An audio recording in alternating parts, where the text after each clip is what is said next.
Bismillahirrahmanirrahim. Assalamualaikum warahmatullahi wabarakatuh.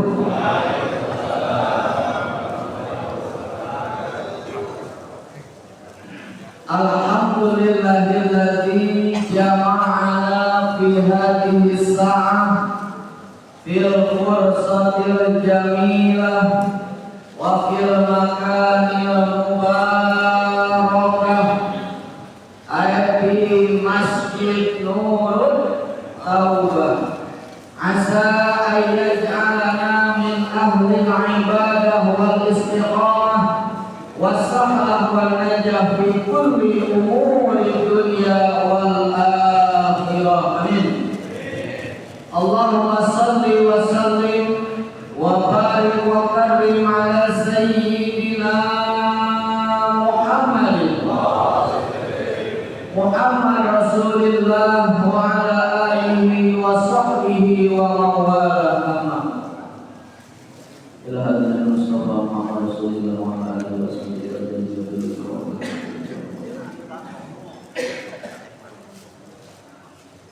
wal qur'an wa al-qur'an wa al-mutaqin wa qalbun bi syuhada.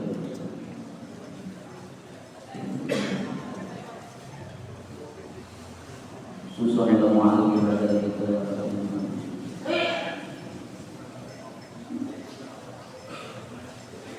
Wa rasul man shalla wa man tasaddaqa wa man waqafa wa man ta'allama bi hadhihi al-masjid Nurul Taubah. Syai'ulillahi lahumul Fatihah.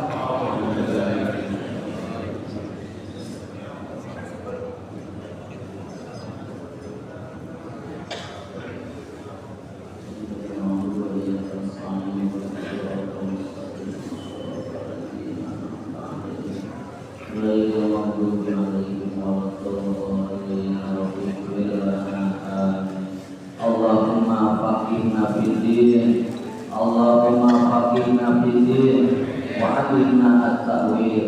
Allahumma barik lana fi bukurina, Allahumma barik lana fi bukurina, Allahumma barik lana fi ma waja'na wa qina azabannar. Makanan sudah di depan, bukan pajangan. Hadratil mukarramin yang mulia, para ulama, guru-guru kita bersama yang mohon maaf al-fakir tidak sebut nama. Mudah-mudahan guru-guru kita senantiasa Allah berikan kesehatan dan keafiatan, Allah berikan umur yang panjang disertai dengan ketaatan. Sama-sama kita hormati jajaran Dewan Pembina Al-Mukarram Bapak Haji Ali Usman beserta jajaran, begitupun jajaran pengurus Al-Mukarram Bang Haji Munir beserta jajaran, sekaligus Fatihah yang kedua yang kita khususkan buat Putri Beliau, khusus para kita yang tidak sempat ikut tahlilan, barangkali ada tugas atau yang lainnya. Kita sama-sama doakan putri beliau almarhumah Jafira Az-Zahra binti Bapak Haji Abdul Muhir. Mudah-mudahan kuburnya dijadikan raudhah min riyadil jannah. Begitupun keluarga senantiasa diberikan kesabaran, dimudahkan dalam segala urusan.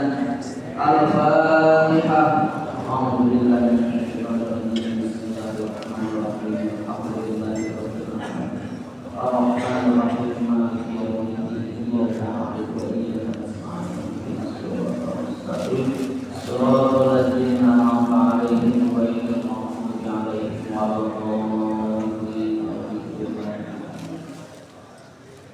Para bapak semua, orang tua saya, abang-abang saya, begitupun yang kami muliakan, segenap pengurus DKM Masjid dan Mushola Sekelurahan Kebagusan, teristimewa Shahibul Hajat, pengurus DKM Masjid Nurul Taubah, Bapak Haji Martani beserta jajaran, yang mudah-mudahan segala apa yang sudah diperjuangkan, segala apa yang sudah disediakan dijadikan pahala dan menjadi keberkahan bagi kehidupan ini. Para bapak yang mulia, barangkali singkat saja Bang Haji Yunus, karena kebetulan tiap malam Rabu juga kita ngisi di sini. Khawatirnya pada bosan mas saya. Jadi singkat saja, ya, kita melanjutkan pembahasan kita tentang sholat sunnah. Kemarin kita sudah membahas sholat sunnah yang diberjamaahkan. Kemudian setelah itu sholat sunnah rawatib yang mengikuti kepada sholat fardu yang 5 waktu. Nah sekarang kita masuk wasalasu nawafil muakkadatun, yaitu 3 sholat sunnah yang muakkad. Ya, kemarin kan sudah disampaikan muakkad itu sangat-sangat dianjurkan. Dari sunnahnya udah jalan ke wajib belum sampai. Makanya sebagian ulama bilang muakkad itu setengah dari wajib, harus kita usahakan. Nah di sini ada 3 sholat sunnah muakkad dalam keseharian, ada 3. Yang pertama sholatul lail, yaitu sholat malam. Kita sering menyebutnya sholat tahajud. Nah kemudian yang kedua wassalatul duha, yaitu sholat duha. Dan yang ketiga yang muakkad itu wassalatul tarawih, yaitu sholat tarawih atau tarawih. Qala dan berkata Al-Imam Taqiyuddin, la syakka bistihabi qiyamil lail, dan tidak ada keraguan akan kesunahannya terhadap 3 sholat sunnah yang tadi. Wa qad ijtama'al qadimah ala istihbabihi, begitupun telah sepakat para imam atas kesunahannya. Di antaranya imam yang muktabar, imam yang 4. Dalam hal ini yang pertama berkenaan dengan sholat malam, sebagaimana firman Allah, A'udzubillahi minasyaitonir rajim, dalam Quran surah Al-Isra ayat 29, wa minal laili fatahajjat bihi nafilatan lak. Ini anjuran daripada sholat tahajud, ya. Dan dari malam dianjurkan untuk tahajud nafilatan lak, sebagai ibadah tambahan bagi kamu. Nah, nanti kita lanjutkan ayatnya, itu adalah fadilahnya atau keutamaannya. Asa ayya ba'asaka maqamam, yang mana dengan sholat tahajud itu diharapkan kita memiliki maqam terpuji. Ayya ba'asaka maqamam mahmuda. Dengan kita sholat tahajud, mudah-mudahan kita mendapat maqam yang terpuji di hadapan Allah, begitupun terpuji di hadapan manusia. Wa qala ta'ala, dan firman Allah Ta'ala yang lainnya, kanu qalilan minal laili ma yahjaun. Nah ini diantara ciri-ciri orang yang bertakwa, yang mana mereka itu di waktu malam sedikit tidurnya. Apa ya? Ngantuk. Ngantuk. Berarti sama ya, abang juga di waktu malam itu sedikit tidurnya. Tapi ada tambahannya, sedikit-sedikit. Nah, itu ya. Makanya kita usahain, karena keutamaannya bisa menempatkan kita di maqam mahmudah. Kemudian wa kana wajiban summa musaho. Nah, sholat tahajud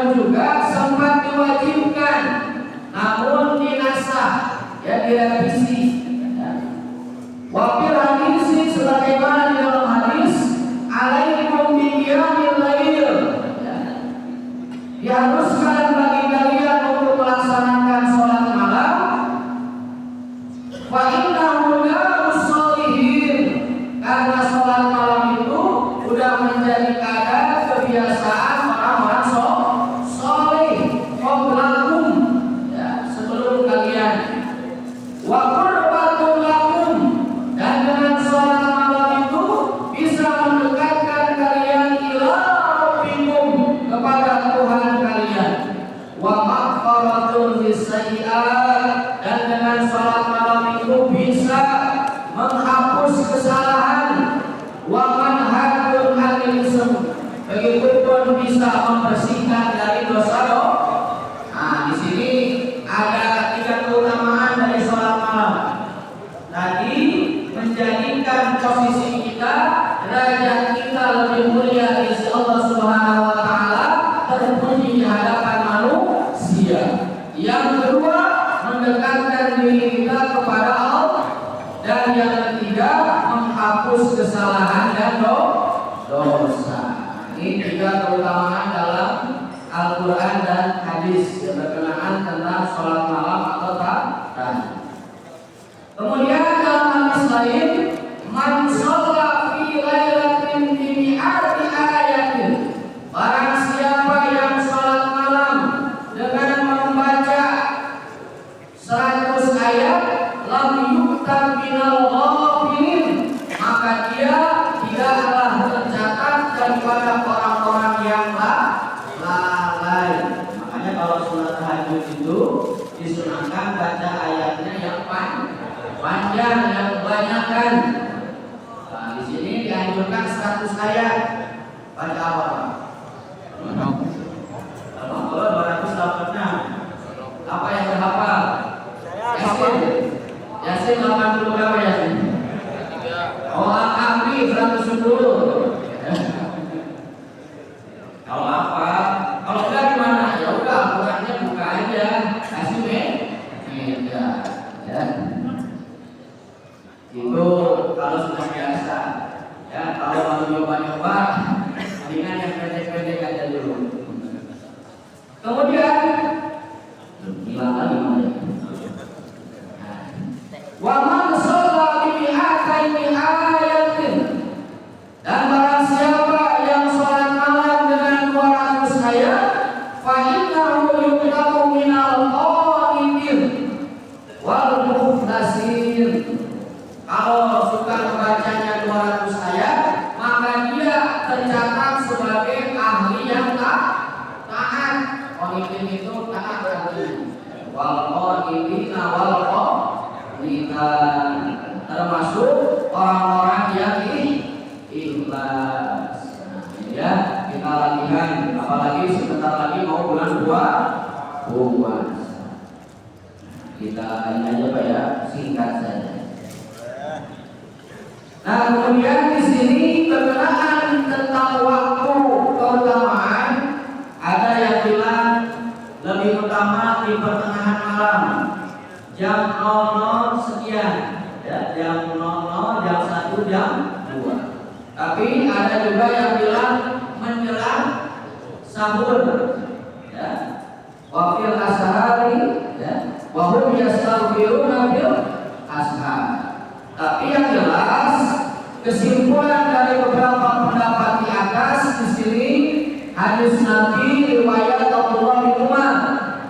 Ya Abdullah, wahai Abdullah bin Umar, la takun misla fulan, janganlah engkau seperti si fulan, karena yaqumu laila, dia melaksanakan sholat malam, summa tarakahu, kemudian dia meninggalkannya. Maksudnya apa? Yang paling bagus itu yang istiqomah, ya mau di awal malam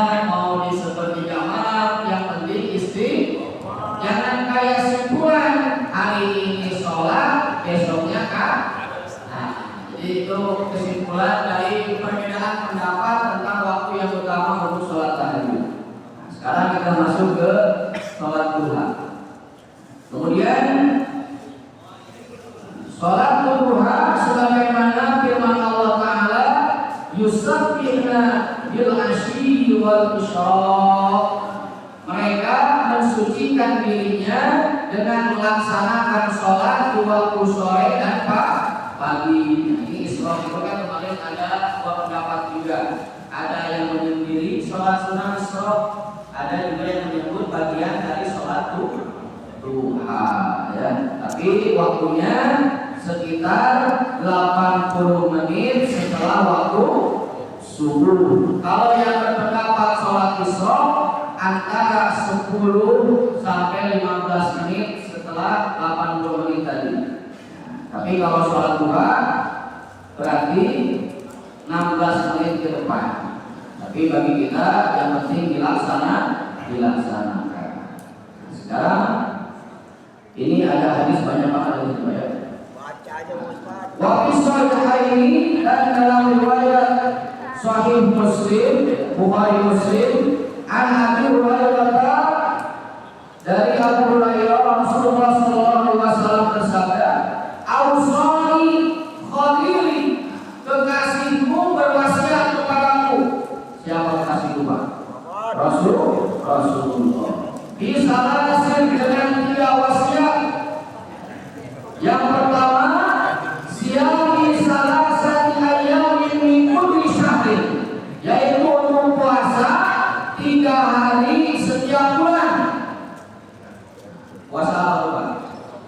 Ayyamul bid, ya, hari putih atau purnama tanggal berapa? 13, 14, 15. Suka Pak melaksanain? Alhamdulillah. Sekarang tanggal berapa? 21. Baik ya. Kemudian setelah itu wasiat yang kedua, wa'at duha, dan melaksanakan minimalnya 2 rakaat salat duha. Wa'an mutiyo qabla an anam, dan melaksanakan salat witir sebelum tidur. Nah, baik. Kita cari lagi hadis-hadisnya. 1 menit lagi. Satu hadis lagi. In sholaita duha, kalaulah engkau melaksanakan sholat duha, isnata asyrata rakaatan, sebanyak 12 rakaat, banallahu laka baitan fil jannah, maka Allah akan membangunkan istana bagimu di surga. Berapa rakaat, Pak? 12 rakaat dalam berapa hari? 1 hari, jangan sampai dalam seminggu 2 ya. Nah, jadi ini keutamaan dari sholat duha. Barang siapa yang melaksanakannya sebanyak 12 rakaat, maka pahalanya Allah akan bangunkan istana di surga. Seperti halnya yang infak jariyah masjid. Man bana masjidan banallahu baitan fil jannah. Barang siapa yang berinfak sedekah jariyah membangun masjid, maka Allah akan langsung membangunkan istana di surga. Ya, waktunya sudah habis. Mudah-mudahan ada kemanfaatan. Kurang lebihnya mohon dimaafkan. Wallahu a'lam bishawab. Wassalamualaikum warahmatullahi wabarakatuh.